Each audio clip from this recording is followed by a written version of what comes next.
Yeah, welcome to this video on round 12 of the World Rapid Championships. I covered both the Carlsens and Karjakin's game for round 11, and this video will be about those two players' games of round 12. I'll start with Carlsen, and he had white against Ivanchuk, who just the round before lost this game against Karjakin. First having a winning position, then maybe a draw, and then he overstepped the time for no reason at all in an end game. Yeah, so he's now playing Carlsen, so you would expect that Ivanchuk is going down in flames, but experience suggests that you never know what is going to happen with Ivanchuk. He can play a brilliant game, next day play like a patzer, and then like like the biggest genius of all time again. So okay, so we have a Nimzo coming, knight f3, and quite weird move, knight e4, but it seems to be playable. I think it has been played even by Karpov in the World Championship match. Queen c2, covering the c3 knight, and then f5. So black tries to set up a sort of Dutch formation here. White going g3. Yeah, the bishop is just best on g2 in these kind of positions, using the long diagonal. And black also fianchettoed his bishop. Yeah, here white played a very direct move. He could have also just castled, for instance, but he played knight d2, which really forces the upcoming sequence here. Black needed to take and play knight d6. He needed to do this because of this pin on the long diagonal of the knight. So this was sort of forced, and now white went d5. So white, of course, doesn't want to exchange. He wants to get some space advantage in the center, continue with e4 at a later stage, and trying to prove that his space advantage sort of is worth more than those weaknesses. We see what happens. It's a very complicated game will arise here. Knight to a6, trying to use the c5 square. So all very normal. This bishop also makes sense on this diagonal, covering this square and putting some pressure on the knight. Black went queen f6. Yeah, and now a very committal move by Carlsen. I'm not sure. To be honest, this game is a bit too complicated for me. It's very hard to understand what is going on, and this kind of position is strategically super complicated. I'm not quite sure what are the alternatives here. White certainly could have played a less committal move. He played e4 just to show what happened, and this allowed f4. And I'm not sure. I think, just speaking for myself, I most likely wouldn't have played this as white, but I sort of don't like this pawn coming up to f4 and giving back black space on the king side. Of course, for compensation, white will get play on the queen side. We will see this. He could have played some other stuff here. Yeah, rook b1, or no, queen a4. Yeah, maybe not. This was hanging. So I'm just saying e4 is really the kind of the hardest move to, not the hardest, but the most direct move to play. But it gives black some play as well with f4. Rook e8, queen d3. I think trying to play c5 and have to sort of pressurize the knight on a6. Black closed the position up, and white played knight b3, intending c4 to c5. So black retreated here, and white now took on d6. Also quite a committal move. and c5. This was his idea, to open up the queen side. I mean, black obviously has somewhat strange looking pieces there, but it doesn't seem like white can take immediate advantage out of this. So black just moved the queen away, and white gained further space here.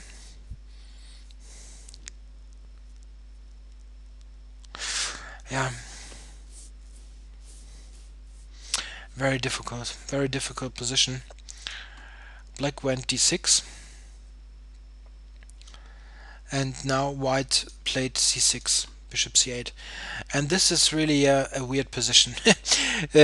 Those pieces here, I mean, especially the knight on b8, the bishop on c8 of course has something to do on the king side potentially, but this knight on b8 looks just horrible. But on the other hand, black has ideas like f3 here, and this is also a problem. So let's show what white played. He played c5, a super direct move. Well, what else could white have done? The problem is black is intending this move here, f3, and then you would need to go to h1, which is really a terrible position for the bishop. It's kind of dead on h1. So white needs to do something about this, and it's not quite clear what he should do. If he would, let's say, he cannot move the rook, for instance. Let's say he would move the rook, then black has got the opportunity to even enter on f2, which isn't so great either. And this is why he played this very aggressive c5 move.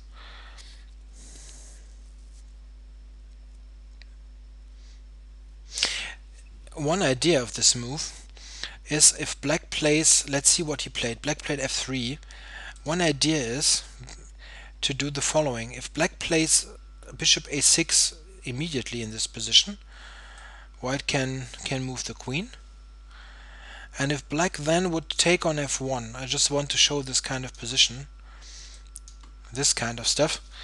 This is actually very interesting to look at, because look at this knight. This knight doesn't have any square. It cannot go to d7, and a6 is also controlled by white's queen. If black plays a move like f3 next, let's say, okay, white might play this here to prevent this, but black doesn't have any direct play here. White can also try to activate his bishop, and it's not easy to see how this knight should come into play. Maybe you would even sacrifice it on c6.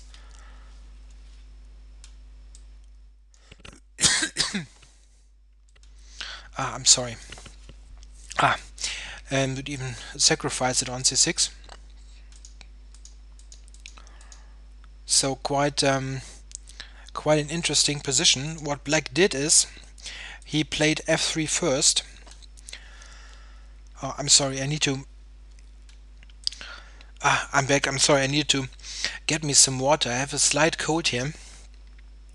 He played f3, and then white really needed to go to h1. But now white is intending knight d2 and take on f3, getting this pawn back. So he grabbed this exchange after all. And now we have a position which is kind of similar to the one I showed before, with this somewhat stupid looking knight. But here the knight might come here. This is the only kind of route imaginable to activate this piece. White played knight d2. He wants this pawn back and activate his bishop. Knight to a6. Queen here. And queen b3. And still this knight doesn't have much squares.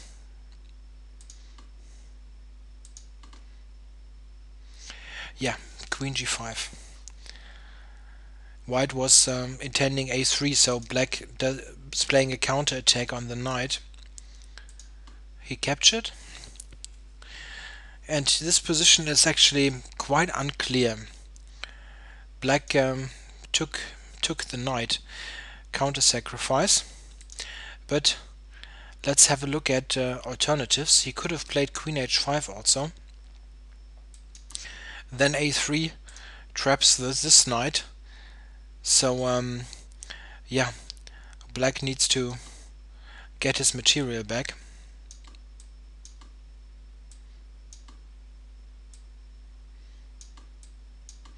Yeah, this kind of position. And this is maybe unclear about even maybe. White has some strong counterplay here. a7 to c7 and possibly winning all these pawns. And yeah, very difficult position. But white is quite okay here. This is also why Ivanchuk just sacked the exchange here to enter with the queen and have the ideas to play knight here or knight here. Yeah, and in this position Carlsen actually made a rather big mistake, but it's very difficult, and still need to take into account that this is a rapid game. He played a3. What he could have done is rook b1, and the point of this move is that yeah, a3 is just threatened now. Black cannot capture, of course, because he's in a pin here. Check. So what is black supposed to do? He can play rook b6, and in this position the problem is if white goes a3, there's knight d3, which is actually similar to the game, but white can play this move, and this is quite strange that this is possible. If he takes with the knight now, rook takes b6, a b6, queen a6 is even winning for white. This is a winning attack, funny enough. Hard to believe, but it is really winning. You get a huge attack here. So black cannot take with the knight, he needed to take with the queen, and then white can actually exchange here, rook a1, knight c3, and now the insane move, rook takes a7. Of course, still this is just a computer line, which is impossible for a human to play, not even for Magnus. So takes here, or maybe to g2, not sure, g2, knight here, and actually you've got enough counterplay with the c-pawn to secure a draw. Yeah, it's just an insane line which no human would ever consider, but you can check this with a computer if you like. It's really working. So he didn't play this rook b1 move, but a3, which is perfectly understandable. But now knight d3, and this is a very strong piece, of course, now, and f2 is really vulnerable. He played bishop g4, activating the bishop, but now black really has play against f2.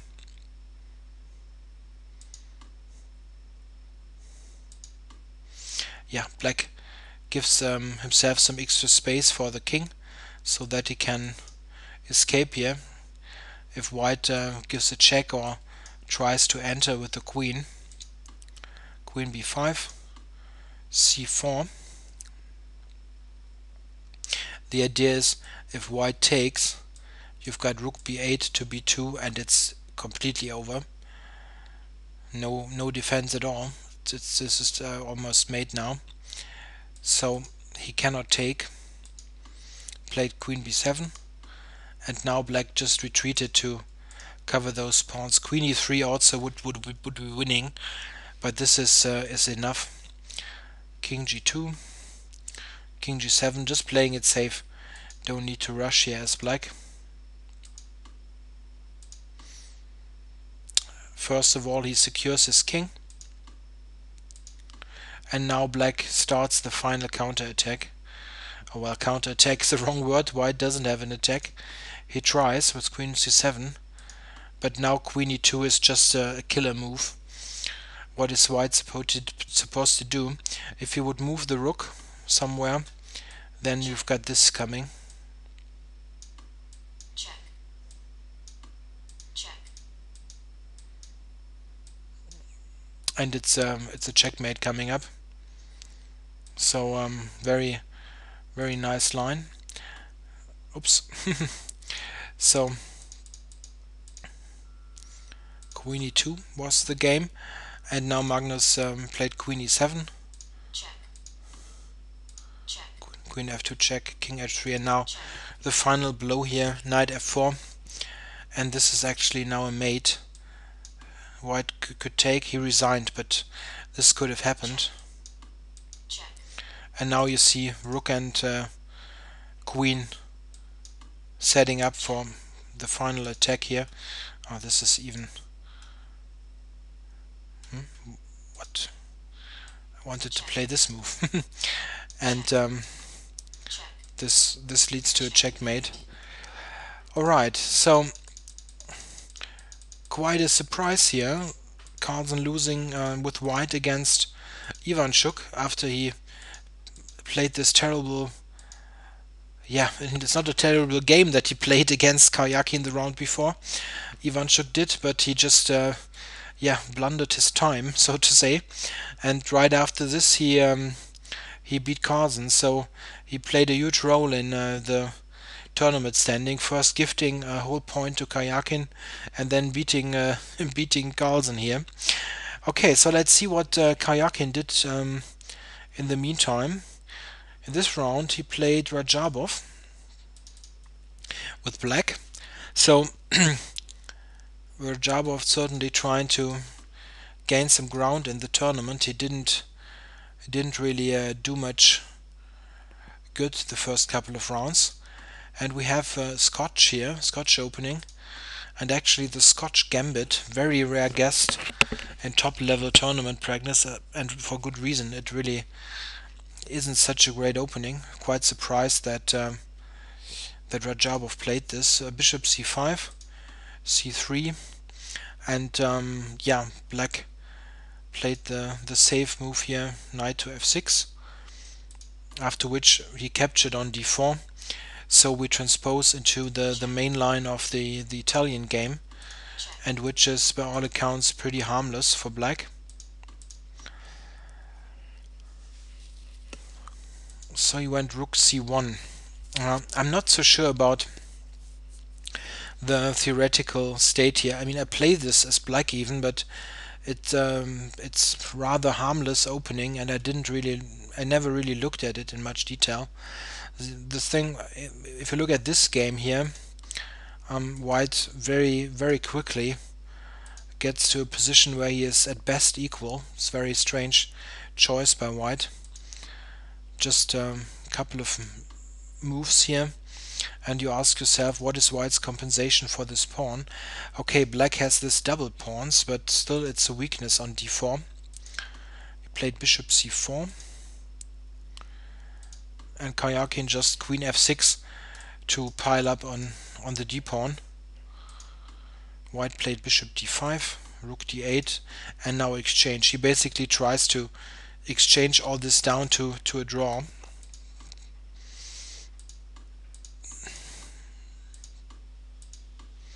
Yeah, and this is basically right out of the opening. Very strange opening play by Rajabov. The only question is, can black win this? And for a while there's not too much happening. Pretty normal moves all around.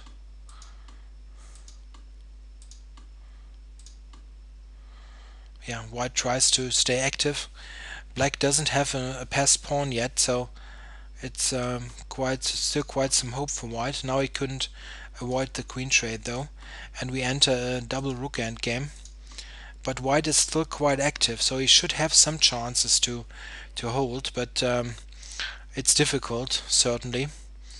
not a very nice position to defend. I'm not quite sure what is this with Rajabov's clock time here. I think the relay had some trouble here. He certainly wasn't on minus seconds.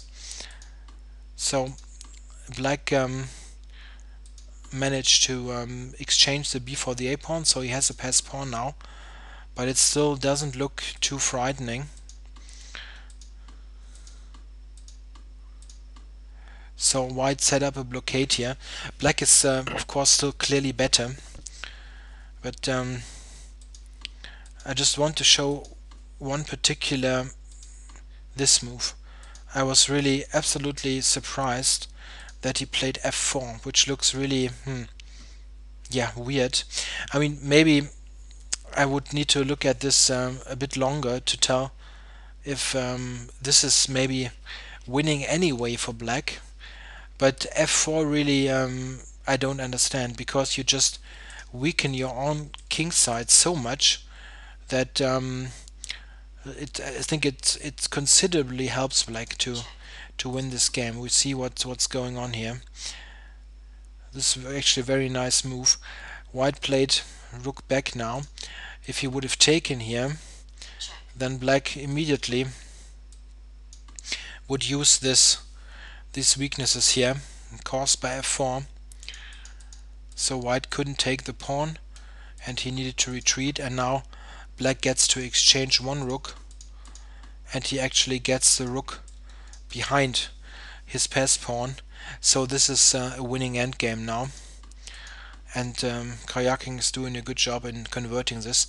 Of course, it's also obvious here that this is just terribly weakening. So f4 is really a move that's hard to understand. And now this is pretty simple technique.